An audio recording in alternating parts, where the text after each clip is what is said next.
Здравейте на всички! Сега ще си говорим за една тема, която поляризира абсолютно всички в България, а именно недвижимите имоти и по-точно дали недвижимите имоти в България се намират в балон.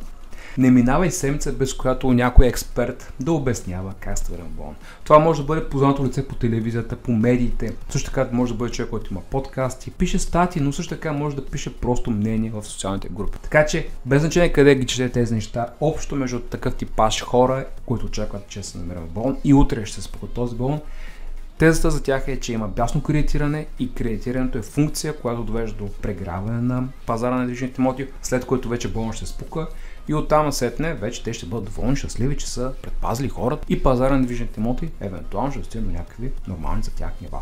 Също така има апокалиптици, които очакват буквално утре да се спука балона, след което имота се средна с 50-60+% и оттам насетне, предполагам, за тях ще бъдат много щастливи времена, защото може би ще си купят имот, надявам се, най-вероятно.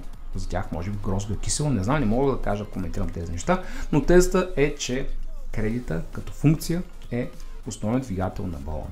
Сега ще видео искам да разгледам точно тази теза, като разгледам това, което се случва днес, спрямо това, което беше в миналото, когато наистина имаше балон и да разберем къде се намираме спрямо миналото, да направим тази съпоставка по чисто обективен начин, обективен прочит и да разберем от тук насетне един път за винаги къмто днешен ден, къде се намираме и на къде се насочваме.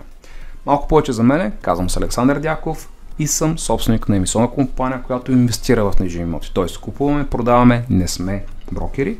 Така че малко ли много имаме реален досег с имотния пазар и мисля, че има малко повече информация от практическа гледна точка, от огромната база от информация, с която мисля, че не малко част от юридиците боравят. И нека се насочим към най-ключовия аргумент, който използват всички, които очакват да се спука балона. Тоест, те знаят, че в момента са в балон и очакват този балон да се спука и това е кредитирането. И това, което виждате в момента са данни от БНБ, данните, които показват изменението на лихвата и също така изменението на общия брой в номинално изражение на кредити в България. Така, тези данни съм ги взел от официалната статистика на БНБ. Може да отворите сайта на БНБ. Лихвени проценти и кредити. Така че всичко се намира тук. Взел съм си ги, свалил съм си ги. И оттам след съм направил тази графика. Графиката е базирана на информацията, която започва от 2007 година. Функция от БНБ статистика и приключва до април месец 2024 година. И това, което виждаме е причупено в червената крива на ниво лихва в левове и синята бар чарт графика, което показва в номинално изражение промяната на кредитите. Това, което виждаме е следното. Виждаме, че да, на този етап за последните няколко години има увеличение на стойността на кредитите. В номинално изражение. Има ръст. И този ръст буквално е до 25% на април месец тази година спрямо април месец 2023 година. И точно този процент бива експлоатиран от медиите и не само, защото те казват следното нещо. В момента има най-голям ръст за последните 10-15 години. Да, така е. Има много голям ръст за последните 10-15 години.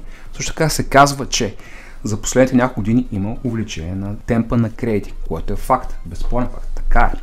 Но нека да направим една стъпка назад и да погледнем какво се случва в миналото. Бар чарт графиката показва 26,25% на годишен план изменение, т.е. увеличение в номинално изражение на кредитите, но ако се върнем назад през 2008 година, виждаме, че това е 67% на годишен план, т.е.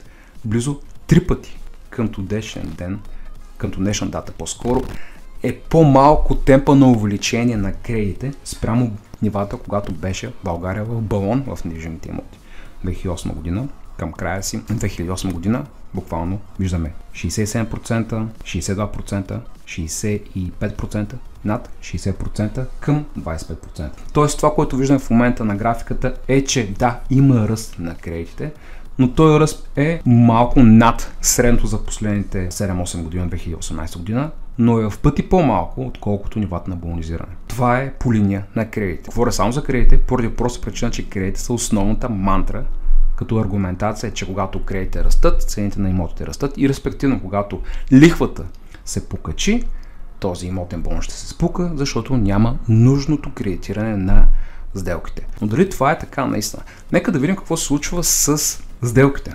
По-скоро да видим какво се случва с финансирането на тези сделки. Като дял, съотношение ипотеки към общи сделки. Това, което виждате е червеното София, синото е Варна, жълтото е Пловдив, а зелената крива това са стойностите за България. Тоест виждаме, че от 2018 година насам стойността на ипотеките спрямо общите сделки за всяко тримесечие в страната е буквално константно, дори в момента е по-ниско отколкото 2018 година. Естествено в София, защото е най-голям пазар в България, по статистика на брокерите в България, около 40% от комисионите се случват в София. По статистика на брутен вътрешен продукт на регионална база, близо 40 до 50% от целия брутен вътрешен продукт се случва в София. Но ако към София добавяме Варна и Пловдив, разбираме, че това е доста добра извадка на имотен пазар. Така че, когато си говорим за много добра извадка на имотен пазар в топ 3 града, виждаме, че ипотеките като движеща сила са константни, дори са малко по-ниски отколкото 2018 година. Тоест, тезата от тук на сетне, че когато лихвите ще се покачат, ще спаднат ипотеките, защото в момента се намираме в свръхкредитиране, отново удар на камък. Средно за България, ако говорим, образно казвам, близо 3/4 от сделките в България са функция само единствено на кешово разплащане. Така че виждаме отново какво се случва с ипотеките и с сделките. Някой може да пита откъде е тази информация. Тази информация е официална от Агенция по вписвания, имотен регистър. Всеки един от вас може да влезе и да си направи нужните сметки и калкулации и да достигне до същата информация, която съм стигнал и аз. Нека да видим какво се случва с сделките. За последните 10 години Варна, София, Пловдив, България има що горе хоризонтално движение. Тоест няма нито нагоре, нито надолу. Изключваме естествено сезонността на януар месец, когато сделките винаги са най-ниски, и декември месец, т.е. първото тримесечие, когато са най-ниски, и последното тримесечие, когато са най-високи. Ако направя референция към балон от 2008 година, виждаме, че дори сделките са били през 2006 година в Варна и София и Пловдив и България най-високи, а не през 2008 година, както беше балона. Така че дори нямаме и предхожда съпоставка да кажем, че към този момент ние се намираме отново в брутален балон. Това е на ниво сделка, но нека се прехвърлим към най-ключовият за мен индикатор за балон. Това е достъпността, т.е. една средна брутна работна заплата. Колко квадратни метра може да купи. Отново ще разглеждам топ 3 града София, Варна и Пловдив. Информация взимам отново официално от НСИ, индекс на цените на жилища за 6 града и средна брутна заплата. Така че това, което виждаме от 2008 година сам, отново засичаме балона. Виждаме съотношението на брутната заплата към квадратен метър. В пикът си това се средно за град София, за столицата това е около 3.4, т.е. 3.4 средни брутни работни заплати купуват 1 квадратен метър. А в момента към първото тримесечие към 2024 година това е 1.16. За Варна виждаме същата динамика. Близо 4, 4.24, 4.05, 1.45. За Пловдив виждаме абсолютно същата динамика. 3 малко към 1.05. Тоест отново към 3 пъти по-малко е в момента съотношението. 3 пъти по-малко към днешен ден имотите, причупен през заплата, са по-достъпни. Така че какво правим? Къде е този брутален балон, когато имаме най-обективното мерило? Най-обективното мерило е съотношението между заплата към квадратен метър. Тук изобщо няма нужда да пречупваме този индикатор спрямо инфлация, защото те са в номинално изражение. Виждаме, че за София, като наша столица, най-голямия град, най-голямата регионална икономика, виждаме, че цените на заплатите, т.е. пазара на труд, от 2008 година расте, което е в унисон с растението за последните няколко години на недвижимите имоти. Тоест, реално погледнато, да, голям процент от експертите виждат ръст на цените, но също така изключват ръста на пазара на труд. Също така изключват много ключово важно нещо. Това е инфлацията. И нека отново се върнем към кредитите, само че към този индикатор, който е подобен на предишния, който показва в номинално изражение ръста на кредитите, но този път разглеждаме ръста на общия брой кредити като ипотеки. Виждаме, че къмто първото тримесечие на годината има в номинално изражение 21 милиарда в ипотеки към 201 хиляди бройки ипотеки, т.е. 201 хиляди кредити, които се приравняват на 21 милиарда лева в номинално изражение ипотека.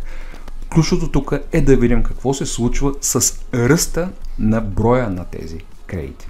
Виждаме, че спрямо една година, спрямо първото тримесечие на 2023 година, има 7.42% ръст на кредитите. Когато видим първото тримесечие на 2022, 6.5% спрямо 2021. Ако видим 2020 спрямо 2019 6,47, 6,48. Тоест, образно казано, има с маргинално малко по-голям ръст спрямо последните 4 години.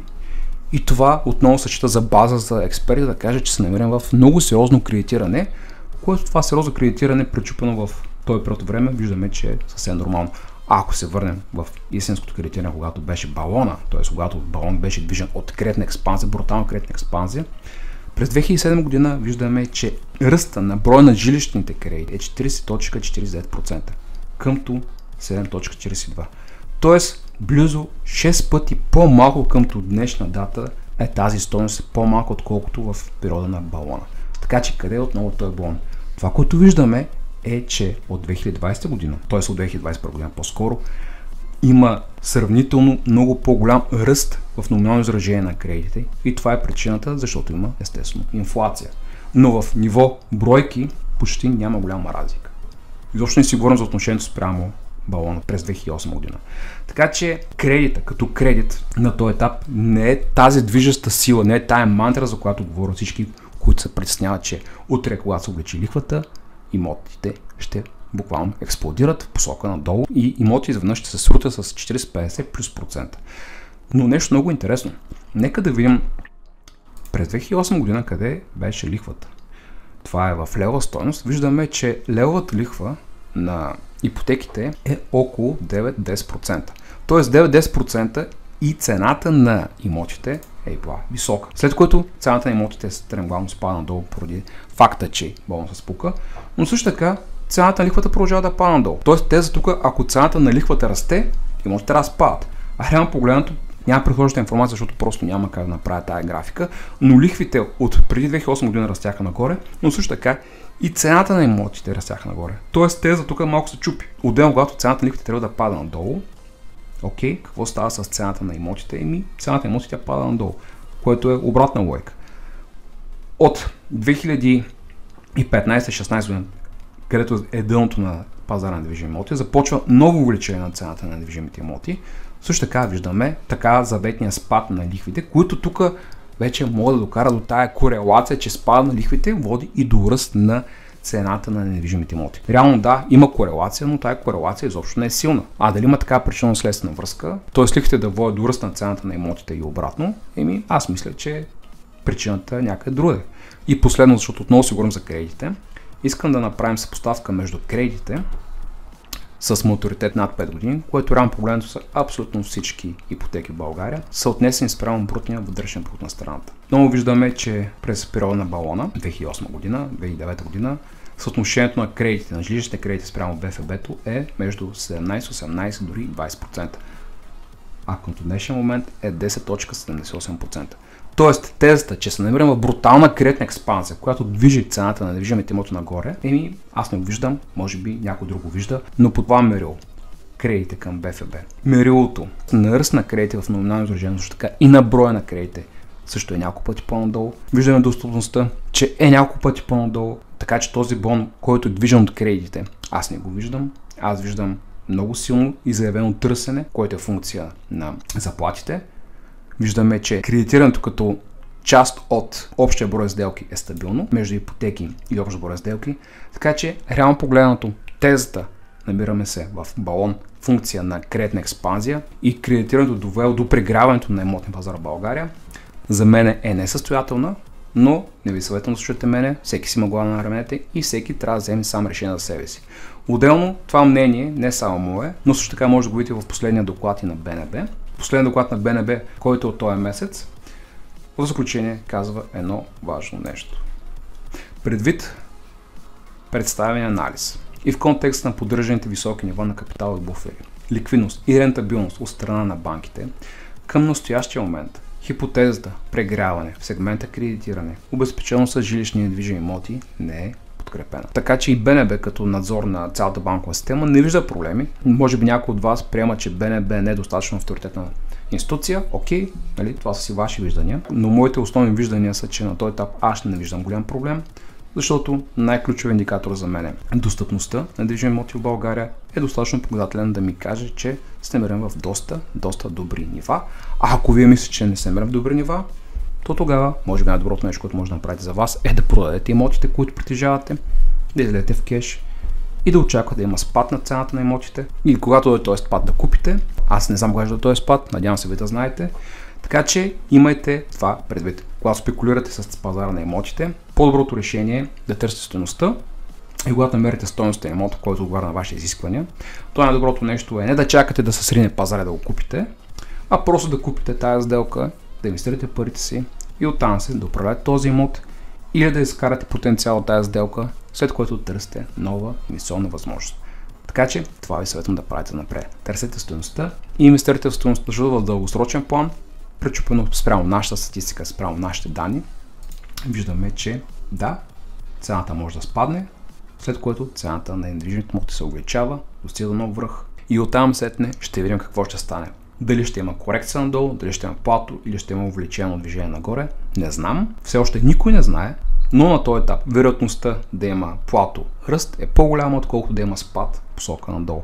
Но дори да дойде този спад, отново това е една много добра възможност да купувате подценени инвестиционни възможности, поради просто причина, че инвестиции в недвижими имоти са дългосрочна игра и когато инвестирате с такава цел, няма как да сбъркате. Алтернативно, когато вие купувате с цел за живеене, за вас тази информация, това видео е безпредметно, защото е назрял проблем при вас и вие така или иначе трябва да купите недвижим имот.